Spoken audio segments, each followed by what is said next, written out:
Assalamualaikum warahmatullahi wabarakatuh dan salam sejahtera kepada sahabat-sahabat semua. Jadi saya harap sahabat-sahabat semua sihat dan sihat belaka. Okey, so hari ni kita nak buat sesi sembang santai sikit. Nak buat sesi soal jawab sikit berkaitan dengan isu-isu semasa berkenaan dengan kaedah bahaya dihapuskan. So apa yang kita boleh faham berkaitan dengan kaedah bahaya dihapuskan ni ialah setiap kemudaratan yang berlaku wajib bagi kita untuk hilangkan ataupun hapuskan dia dengan sebaik mungkin. Jadi kita untuk lebih memahami dengan lebih lanjut, kita teruskan dengan isu pertama. Silakan.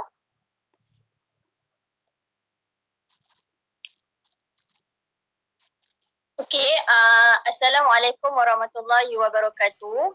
Nama saya Nurul Ifa binti Raniman daripada kelas 5A. Okey, isu pertama yang kita akan bincangkan di dalam tajuk bahaya dihapuskan ni adalah di mana situasi peminjaman wang kepada ahlum semakin meningkat semasa tempoh PKP kita ni berlangsung. Okey, saya nak kaitkan isu ini kepada kaedah pecahan yang pertama, iaitu kemudaratan tidak boleh dihilangkan dengan kemudaratan yang setara dengannya. Okey, kaedah pecahan ni dia menyatakan bahawa bila ada satu kemudaratan ataupun kesukaran yang berlaku, kita tak boleh nak hapuskan kemudaratan tu dengan kemudaratan yang sama dengan dia. Okey, berbalik kepada isu yang kita nyatakan tadi. Okey, kemudaratan pertama yang kita boleh lihat adalah daripada segi kemiskinan dan pergolakan rumah tangga yang berlaku dalam tempoh PKP ni. Dan kemudaratan yang setara dengannya adalah dengan cara kita nak menghilangkan kemudaratan kemiskinan tadi dengan cara meminjam kepada ahlum. Okey, ada boleh faham tak setakat ni? Boleh faham, tapi faham. Saya ada soalan. Okey. Okey, teruskan. Bagaimana boleh terjadinya kemiskinan dan pergolakan rumah tangga? Okey, kalau kita tengok kepada macam mana kemiskinan ni boleh terjadi. Okey, kita tengok kemiskinan ni maksudnya orang hilang punca pendapatan dia. Jadi bila berlakunya kerajaan mengisytiharkan bahawa berlakunya PKP ni, okey, ramai syarikat telah mengambil keputusan untuk membuang pekerja, okay, atau mengurangkan pekerja lah. Jadi bila ramai pekerja mengalami hilang pekerjaan, jadi syarikat ni mengurangkan bilangan pekerja kerana untuk mengelakkan syarikat mereka ni daripada muflis. Jadi bila daripada situ bila orang hilang punca pendapatan dia, jadi berlakulah kemiskinan sebab mereka tak mampu untuk berbelanja perbelanjaan harian mereka. Okey, itu yang pertama. Yang kedua, berkenaan dengan kemiskinan ni juga berlaku bila mana pendapatan isi rumah ni meningkat. Okey, yang pertama daripada sudut orang yang tak bekerja tadi. Okey, orang yang tak bekerja maksudnya dia sebenarnya berada di rumah, tapi pendapatan mereka tak ada pendapatan lah maksudnya. Dan yang kedua dari sudut orang sekarang kita kalau dia bekerja, dia akan bekerja daripada rumah ataupun work from home. Jadi waktu yang diorang gunakan di rumah adalah lebih banyak berbanding dekat luar lah. Berbanding dengan sebelum ni diorang pergi bekerja. So daripada situ kesannya berlaku peningkatan kepada bil elektrik. Okay, contohnya macam hari tu keluar orang risau kan kenapa bil elektrik, bil air dia naik sebab yelah macam dekat Negeri Sembilan ni sains dia kata sebab kuncinya adalah orang pendapatan isi rumah dah bertambah. Okay, yang ketiga antara sebab berlakunya kemiskinan ataupun pergolakan rumah tangga. Pergolakan rumah tangga ni maksudnya kalau pasangan suami isteri kita tengok kalau waktu PKP ni kadar berlakunya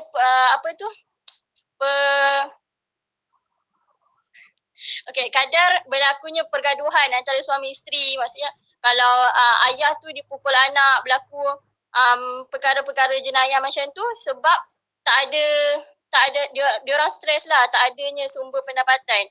Okey, sumber pendapatan ni dia orang maksudnya dia orang tak ada saving money dia orang. Bila tak ada saving money, bila berlaku perkara macam ni, dia orang tak ada sumber mana nak dapat duit tu. Itulah antara punca berlakunya kemiskinan waktu PKP ni. Okey, saya teruskan lagi.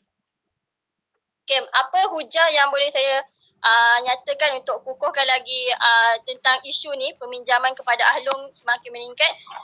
Ni dinyatakan di dalam berita daripada Astro Awani, iaitu pada 5 Mei 2020, Ketua Polis Negeri Terengganu menyatakan bahawa kes jenayah komersial terutamanya yang melibatkan e-belian serta kes Macau scam meningkat sebanyak 30%.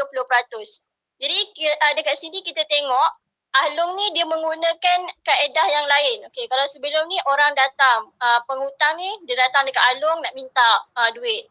Tapi waktu PKP ni orang tak keluar rumah, jadi dia gunakan kaedah secara dalam talian.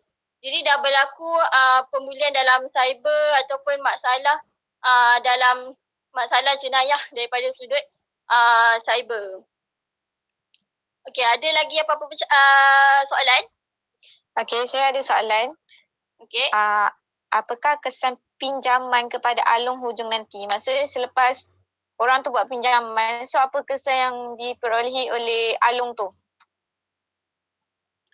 Okey, Syafiqah tanya, apa kesan dia kepada ahlong? Kalau kita tengok, kesan pinjaman riba ni, dia ada, okey, kalau daripada segi ahlong ni mestilah dia akan dapat jumlah pendapatan dia atau keuntungan dia yang lebih tinggi lah kalau dalam tempoh PKP ni, sebab ramai orang yang dah tak mampu untuk tak ada saving money, dah tak mampu untuk pendapatan dia orang. Jadi penyelesaian terakhir dia orang adalah dengan meminjam kepada ahlong. Jadi dari sudut kesan dia, dari sudut kepada ahlong, dia akan pendapatan ataupun keuntungan yang dia orang akan peroleh adalah lebih meningkat daripada yang biasa.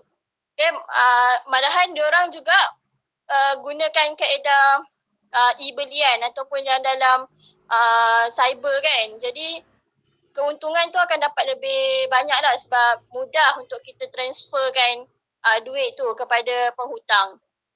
Dan kita boleh tengok kesan daripada segi kesan riba ni, kesan pinjaman kepada ahlong ni kepada orang yang berhutang. Ya, memang kita tengok dapat wang. Okay, bila orang dapat wang, dia akan dapat kebaikan. Tapi lebih banyak dia mendatangkan kemudaratan ataupun keburukan kepada orang yang berhutang.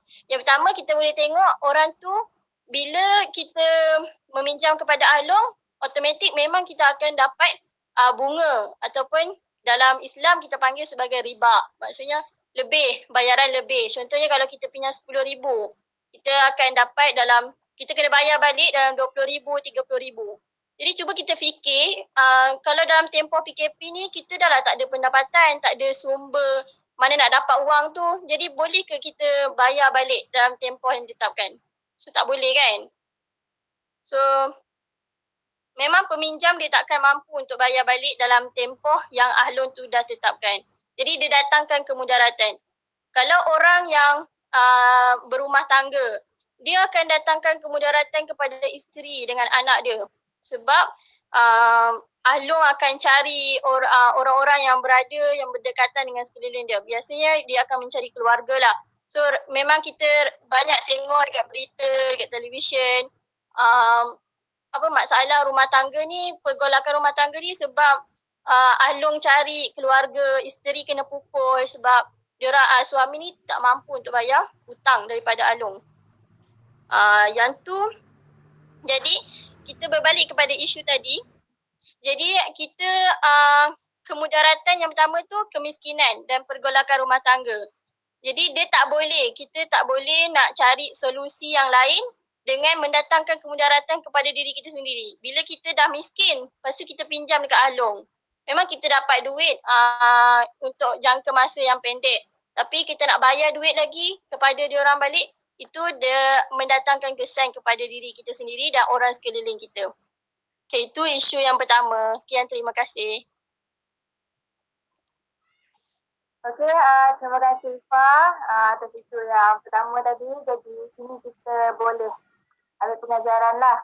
So jangan jadikan kemiskinan ni sebagai alasan untuk kita pinjam wang kepada Along. Okey, kita teruskan lagi dengan isu yang kedua.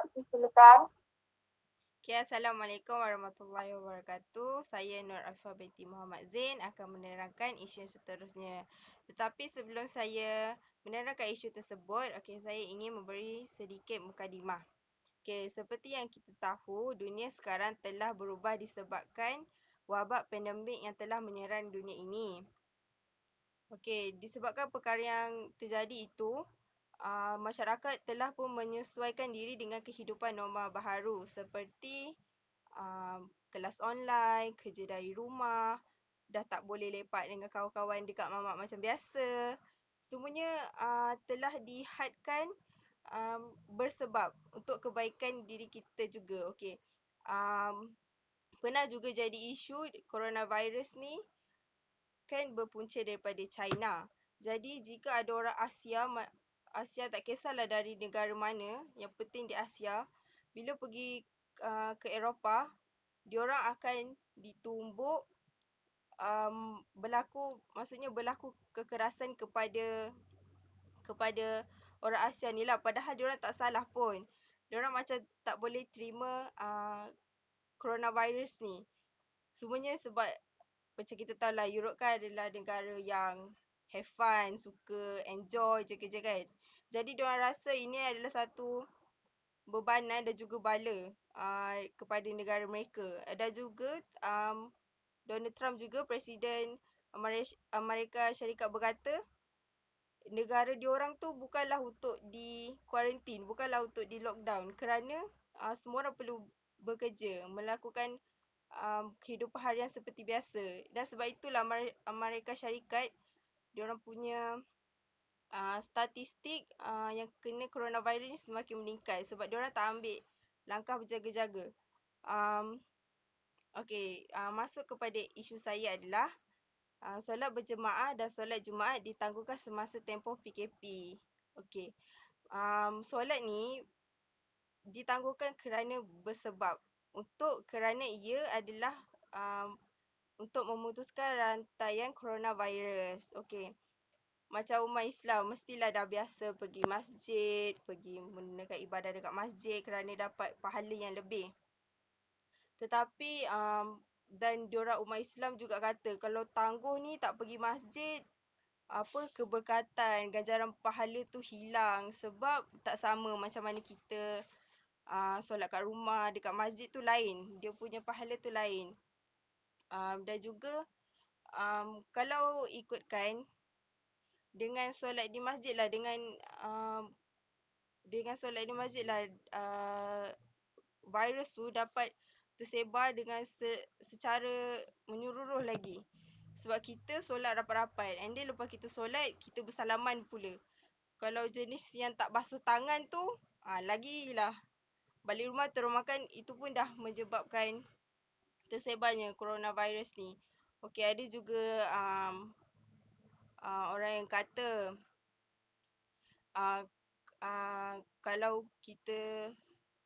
kalau kerajaan Malaysia ni kan dipegang oleh orang Islam. Kalau kerajaan Malaysia ni dia bagi umat Islam ni beribadah macam biasa, macam biasalah, tak kuarantin, tak berdengar peraturan, ia akan menyebabkan umat Islam ni dipandang buruk kerana nanti jadi pula kluster masjid sebabnya tak dibendung. Orang yang solat berjemaah tu tak dibendung.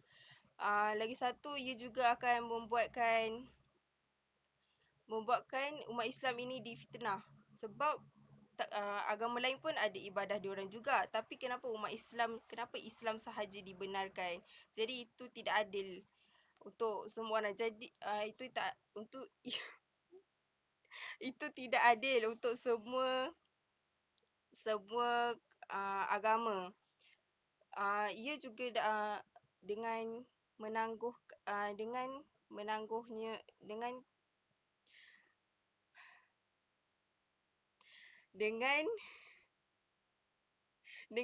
tangguhnya solat jemaah dan solat Jumaat ni, okey, tak adalah nasir luar yang memfitnah agama Islam ni, macam kenapa benarkah agama Islam ini untuk menunaikan ibadah. Tak adalah nasir-nasir luar fitnah sebegitu. Jadi kita umat Islam pun dapat menjaga nama umat Islam sebaik mungkin. Okay, jadi ada apa-apa soalan? Okey Afifah, saya nak tanya. Okey, waktu zaman sahabat Rasulullah dulu kan ada peristiwa tentang wabak taun kan? Ya. Okey, jadi masyarakat sekarang memang dia kaitkan dengan wabak taun ni. Jadi soalan saya, apakah tindakan yang diambil oleh sahabat Rasulullah semasa dalam tempoh wabak taun ni yang kita boleh kaitkan dengan PKP sekarang? Selama berbulan-bulan dan nasihat oleh sahabat Rasulullah iaitu ketua Abu Ubaidah dan Muaz bin Jabal, diorang menyuruh semua orang bersabar di tempat masing-masing dan menunggu sehingga ujian ini selesai. Macam kita lah sekarang, kita mengikut peraturan yang kerajaan telah bagi supaya kita sebagai rakyat tu sendiri dapat putuskan rantaian coronavirus tu. Okey, dengan cara ni kita juga dapat menjalankan tanggungjawab kita. Kita juga mendapat pahala kerana kita sama-sama berbantu untuk menghadapi dugaan ni bersama-sama. Macam kita coronavirus sekarang kan,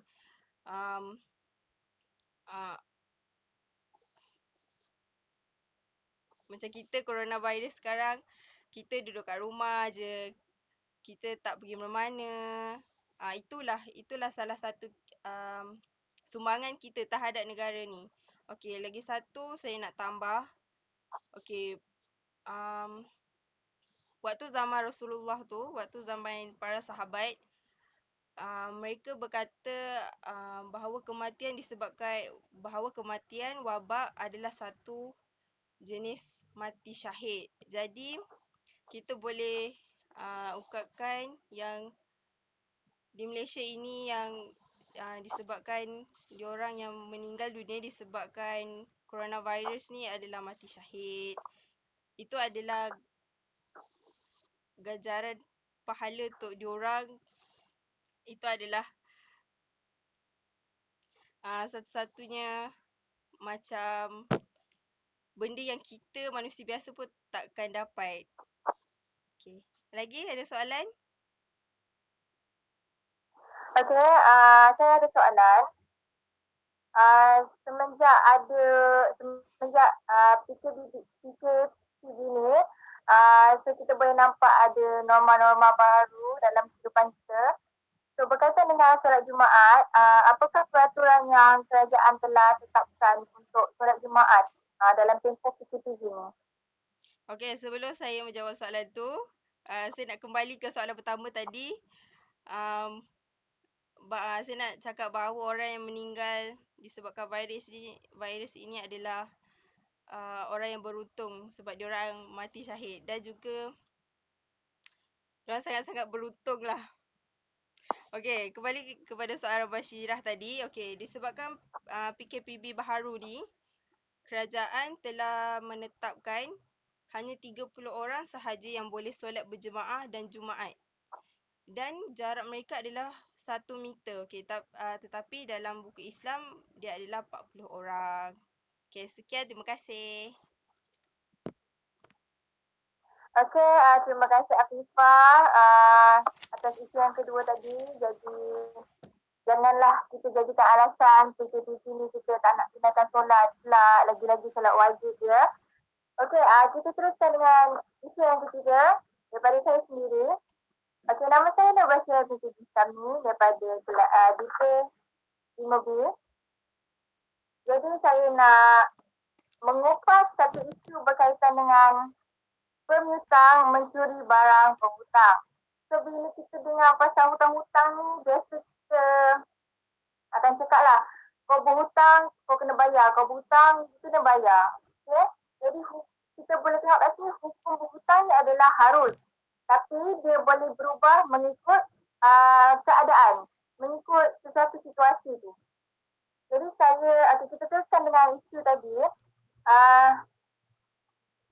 Seorang penghutang, dia tidak mahu membayar hutang, sedangkan waktu ataupun tempoh masa pembayaran tu telah tamat. Jadi si pemihutang ni tadi ataupun si pemberi hutang tadi, dia menggunakan satu jalan penyelesaian dengan mencuri barang penghutang tadi sebagai pelunas terhadap hutang dia. Jadi saya boleh kaitkan satu kaedah pecahan daripada kaedah bahaya dihapuskan ni berkaitan dengan isu ni ialah sesuatu yang membawa kemudaratan tidak boleh dihilangkan dengan kemudaratan yang lain. So kita boleh tengok kat sini tadi kemudaratan pertama tadi penghutang ni tadi dah lagi berhutang. Lepas tu dia tak nak bayar pula. Lagi satu tempoh pembayaran dia tu dah tamat. Okey? Lepas tu yang kedua kita boleh tengok kat sini si pemihutang ataupun si pemberi hutang tadi dia mencuri barang penghutang tadi sebagai pelunas terhadap hutang dia. So dalam penyelesaian yang diambil oleh pemihutang ni tadi memberi kemudaratan kepada kedua-dua belah pihak. Okey? So dalam penyelesaian yang diambil ni tadi bukannya menyelesaikan masalah kedua-dua belah pihak. Walhal dia menambahkan masalah menjadi lebih besar lagi. Okey? Jadi bila kita menyelesaikan sesuatu perkara, biarlah dengan cara yang berakhlak. So tak salah pun jika pemihutang tu tadi ataupun orang yang memberi hutang tadi tu memberi tempoh masa kepada si penghutang tadi untuk melangsaikan bayaran hutang dia.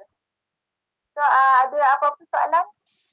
Okey Bashira, boleh tak awak bagi contoh lain berkaitan isu kaedah ini supaya saya lebih faham?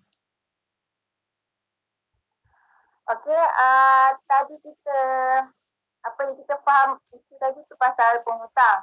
So saya bagi contoh lain untuk awak faham berkaitan dengan kaedah ni tadi. Okey. Si A, dia dalam keadaan yang kebuluran, kelaparan yang sangat-sangat nak mati. Tapi dia ada sebuku roti. So si B ni tadi, dia pun dalam keadaan kelaparan, dalam keadaan kebuluran yang nak mampus juga, tapi dia tak ada makanan. So si B ni tadi, dia tak boleh mengambil jalan penyelesaian, dia tak boleh nak ambil satu inisiatif dengan mencuri makanan si A. Sedangkan bila dia mencuri makanan si A tadi, walhal si A tu boleh mati kelaparan. So, apa yang kita boleh nampak dekat sini, kedua-dua orang tadi, A dengan B ni, diorang dalam keadaan yang mudarat.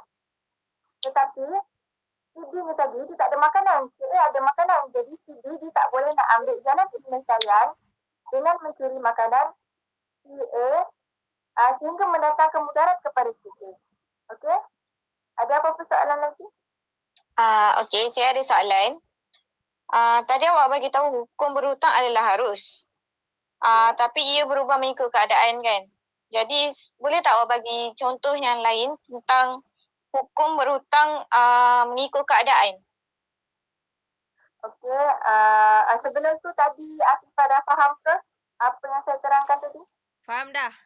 Cun. Okey, kita teruskan dengan soalan kedua daripada Syarita. Okey, kita tahu hukum berhutang adalah harus, tapi dia boleh berubah mengikut keadaan ataupun situasi. Jadi saya bagi satu contoh. Okey. Jika seseorang tu dia betul-betul dalam keadaan kesuntukan, dia betul-betul dalam keadaan memerlukan wang untuk biaya keluarga dia, untuk beri makan keluarga dia, untuk tanggung keluarga dia, maka wajib bagi dia untuk berhutang pada masa itu. Tapi dengan syarat, bila keadaan dia dah lapang, sudah lapang, dia kena bayar balik hutang dia. Itu terima kasih daripada saya.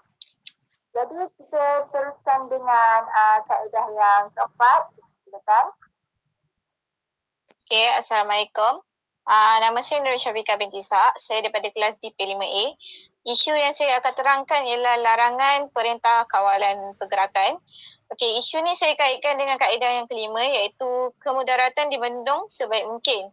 Okey, kemudaratan dibendung sebaik mungkin ni macam mana cara kita mencegah benda tu atau satu masalah atau penyakit tu sendiri supaya dia tak lagi teruk. Okey, kita sendiri tahu kerajaan telah melakukan pelbagai cara iaitu antaranya ialah melarang larangan menyeluruh pergerakan atau perhimpunan beramai-ramai. Kedua ialah semua rumah ibadat dan premis perniagaan hendaklah ditutup kecuali pasar raya, pasar awam, kedai runcit dan sebenarnya. Selain itu daripada segi pendidikan pula, IPT dan IPT dan sekolah juga ditutup.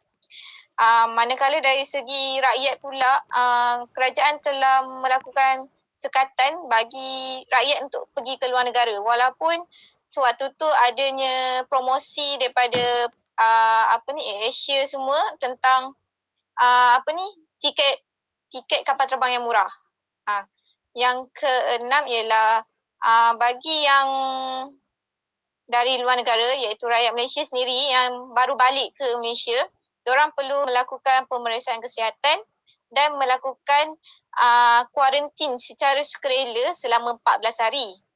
Bagi pelancong pula, kerajaan telah menetapkan untuk melakukan sekatan kemasukan pelancong dari luar ke negara kita. Okey, itu adalah cara-cara kerajaan untuk membendung COVID-19 ni. Okey, ada apa-apa soalan? Okey Syafiqah. Saya nak tanya. Okey. Apakah tindakan daripada pihak kerajaan yang dikenakan terhadap orang awam ataupun masyarakat yang sengaja melanggar SOP PKP yang telah kerajaan tetapkan?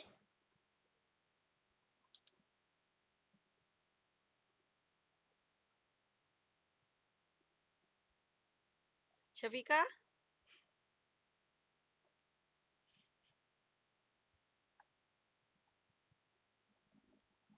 Dengar tak? Okey, Syafiqah sila ulang semula. Ulang balik soalan. Okey, soalan saya. Okey, apakah tindakan yang dikenakan oleh kerajaan kepada orang yang sengaja melanggar SOP yang telah ditetapkan semasa PKP ni? Okey. Baik, masih kepada pemberi soalan. Okey, bagi sesiapa yang melanggar arahan PKP ni, diorang akan dikenakan tindakan iaitu hukuman 6 bulan ataupun denda sebanyak 1,000. Bagi pendapat saya lah, kita sebagai masyarakat ni tak perlulah langgar PKP ni. Sebab apa? Ada faedah tau yang kita boleh perolehi melalui PKP ni. Antaranya ialah mengeratkan hubungan silaturahim antara ahli keluarga kita. Dengan cara, semasa PKP ni kita banyak menghabiskan masa kita di rumah. So, bila di rumah tu kita akan melakukan aktiviti bersama-sama. Contohnya memasak, bermain game indoor, tak kisahlah apa-apa pun aktiviti. Okey, yang kedua ialah kita dapat mengeratkan hubungan antara jiran, sesama jiran lah. Contohnya kita tak kenal, sebelum ni kita tak kenal jiran kita, siapa yang ada kat kiri dengan kanan kita, siapa yang berhadapan dengan kita, belakang kat kita. Tapi melalui PKP ni juga kita akan dapat kenal jiran kita. Selain itu kita boleh bertukar lauk pauk, terutamanya pada bulan Ramadan lah. Kita sebagai orang Islam mesti kadang-kadang ada pertukaran lauk pauk semua kan. Okey. Selain itu, PKP ni juga dapat menambah kemahiran dalam diri kita sendiri. Contohnya lah, remaja zaman sekarang, bagi saya tak adalah semua, tapi ada setengah yang kurang bijak dalam memasak. So, melalui PKP ni sendiri, diorang boleh belajar memasak. Macam masak kuih, masak masakan berlauk.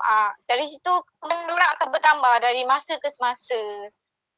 Okey, ada soalan ke? Saya ada soalan. Okey. Apakah kesan yang akan berlaku jika COVID-19 ni tak dibendung? Okey, terima kasih. Kesan jika COVID-19 ni tak dibendung, yang pertama ialah semestinya peningkatan COVID-19 yang menyebabkan tempoh PKP ni semakin berlanjutan. Kalau ikutkan kerajaan sebelum ni lama cara 3 tempoh PKP daripada peringkat pertama, kedua dengan yang ketiga. Tapi disebabkan ada segelintir masyarakat yang tidak mengikut apa yang telah ditetapkan, peningkatan COVID-19 ni meningkat dari masa ke semasa sehingga menyebabkan tempoh masa PKP ni dilanjutkan sehingga berbulan-bulan. So bagi saya tidak sepatutnya lah masyarakat melakukan perkara sebegitu. Okey, selain itu, jika kesan COVID-19 tak dibendung lah, contohnya sewaktu kes panic buying ataupun masyarakat sendiri membeli barang di pasar raya secara banyak, kan sedangkan kerajaan sendiri telah memberitahu bahawa barang keperluan asas untuk kita semua ataupun masyarakat sendiri sentiasa ada. So kita tak perlu risau pun barang tu habis ke semua sebab sentiasa ada stok untuk barang-barang tersebut. Okey, terima kasih. Okey, terima kasih Syafiqah. Jadi, itulah semenjak PKP ni kita dapat tengok macam-macam kes yang berlaku. Jadi, jika betul kita sayang ahli keluarga kita, better stay at home sahaja. Okey, kita teruskan lagi dengan isu yang kelima. Silakan. Okey. Nama saya Nur Syasha Iwana binti Zainal. Saya daripada kelas DP 5A. Okey, saya akan menerangkan tentang isu pengharaman riba. Okey, riba ni punca kehidupan kita tidak berkat. Okey, riba ni sebenarnya sudah lama berlaku dekat negara Malaysia ni. Okey, riba adalah ziyadah, kenaikan atau berlebihan pada perkara tertentu dan menjurus kepada sesuatu bentuk lebih yang tidak halal berlaku pada sesuatu jenis kontrak seperti bayaran pinjaman yang bertambah. Okey, hidup kita tidak berkat jika kita melakukan riba. Okay, bentuk kehilangan berkat di dunia, harta mereka yang terbabit dengan riba mudah hilang atau habis melalui jalan tidak berfaedah sehingga dia rasa miskin walaupun sebenarnya dia ni banyak duit. Okay, Imam Al-Nawawi ada berkata, telah ijma' seluruh ulama Islam mengenai pengharaman riba dan ia termasuk dalam kategori dosa besar. Dan dikatakan juga riba diharamkan oleh semua umat Islam. Okay. Menolak perkara membawa bahaya lebih diutamakan daripada mengambil kemaslahatan. Berdasarkan kaedah di atas menjelaskan jika di dalam sesuatu perkara itu terdapat padanya kebaikan dan juga pada masa yang terdapat kerosakan atau kemudaratan, maka di dalam keadaan tersebut seharusnya diutamakan untuk menghilangkan kemudaratan yang ada pada perkara tersebut berbanding dengan manfaat yang ada padanya.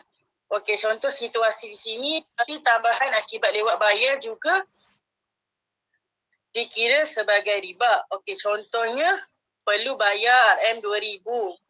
Seseorang itu perlu bayar RM2,000 dalam masa 5 bulan. Tetapi penghutang tidak membayar dalam tempoh yang ditetapkan.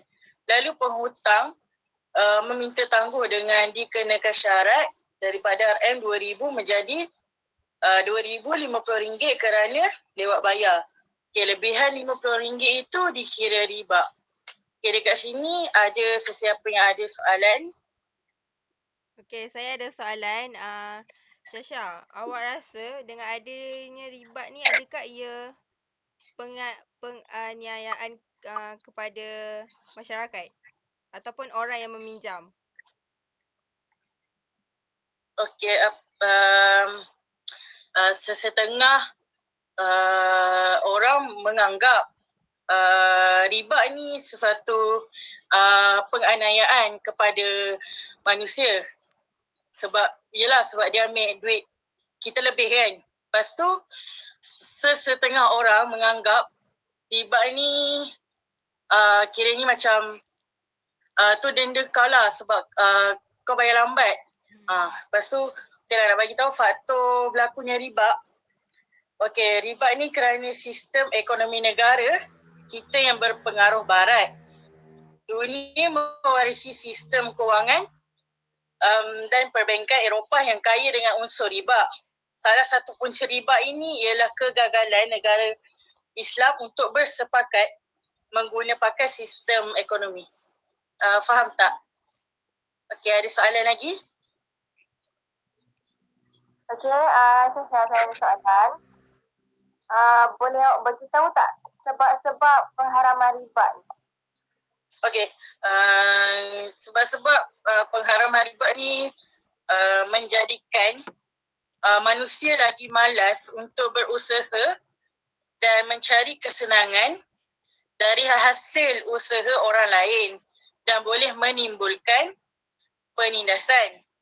Selain itu juga memudaratkan orang miskin atau lemah kerana mengambil lebih daripada yang sepatutnya. Sekian, terima kasih. Okey, terima kasih kepada Syasha telah mengupas isu berkaitan isu yang kelima tadi, iaitu pengharaman riba. Jadi sebelum kita nak buat peminjaman ataupun nak pinjam dekat siapa lah, biarlah kita berfikir dulu baik buruk seperti sekarang ini. Jadi itu sahaja daripada kami. Sembang santai, soal-soal jawab berkaitan isu semasa berkenaan kaedah bahasa dan jadi terima kasih kepada semua kawan-kawan. Terima kasih. So Terima kasih. itu sahaja daripada kami. Sekian, wabillahi taufiq wa hidayah. Assalamualaikum warahmatullahi wabarakatuh. Terima kasih. Bye. Assalamualaikum. Salam.